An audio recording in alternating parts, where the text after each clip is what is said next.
ಬೆಂಗಳೂರಿನಲ್ಲಿ ಸಂಜೆಯಿಂದ ಧಾರಾಕಾರವಾಗಿ ಮಳೆ ಆಗ್ತಾ ಇದೆ. ಇದರ ಪರಿಣಾಮ ಜನಜೀವನ ಸಂಪೂರ್ಣವಾಗಿ ಅಸ್ತವ್ಯಸ್ತವಾಗಿದೆ. ಹಾಗಾದ್ರೆ ಎಲ್ಲೆಲ್ಲಿ ಮಳೆಯ ಕಾರಣಕ್ಕೆ ಸಮಸ್ಯೆ ಆಗಿದೆ ಅನ್ನೋದರ ಡೀಟೇಲ್ಸ್ ನೋಡ್ತಾ ಹೋಗೋದಾದ್ರೆ, ಗುಡುಗು ಸಹಿತ ಮಳೆಗೆ ತಗ್ಗು ಪ್ರದೇಶಗಳು ಜಲಾವೃತ ಆಗಿದೆ. ರಸ್ತೆಗಳ, ಕೆರೆಗಳ ಅನ್ನೋ ರೀತಿ ಪ್ರಶ್ನೆ ಇದೆ.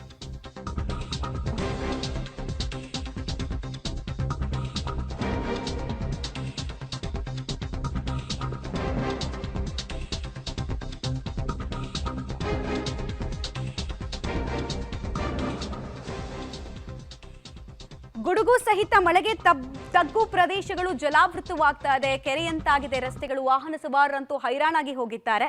ಸೊ ದೃಶ್ಯಾವಳಿಗಳನ್ನ ನೋಡ್ತಾ ಬೆಂಗಳೂರಿನ ಯಾವ್ಯಾವ ಪರಿಸ್ಥಿತಿ ಹೇಗಿದೆ ಅನ್ನೋದನ್ನ ನೋಡ್ತಾ ಹೋಗೋಣ. ನಿರಂತರವಾಗಿ ಸಂಜೆಯಿಂದಾನೇ ಮಳೆ ಶುರುವಾಗಿದೆ. ಒಂದು 5-6 ಗಂಟೆ ಅಷ್ಟೊತ್ತಿಗೆ ಕೆಲ ಕಡೆಗಳಲ್ಲಿ ಮಳೆ ಶುರುವಾಯಿತು. ಇನ್ನು ಕೆಲ ಕಡೆಗಳಲ್ಲಿ 8 ಗಂಟೆ ನಂತರ ಶುರುವಾಯಿತು.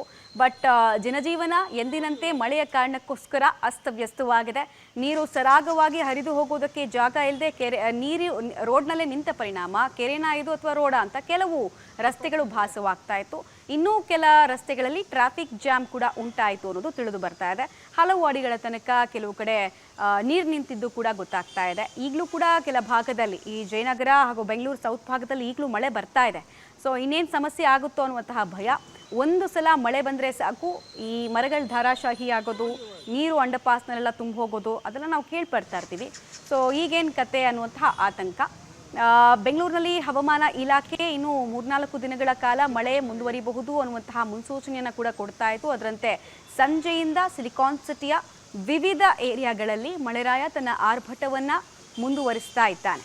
ಕೆಲ ದಿನಗಳ ಕಾಲ ಪುರ್ಸೋತನ ಬಿಡುವನ್ನು ಕೊಟ್ಟಿದ್ದ ಮಳೆರಾಯ, ಬಟ್ ಈಗ ಮತ್ತೆ ಶುರುವಾಗಿರೋದ್ರಿಂದ ಆತಂಕ ಅಂತೂ ಕೆಲ ಭಾಗದಲ್ಲಿ ಇದ್ದೇ ಇದೆ.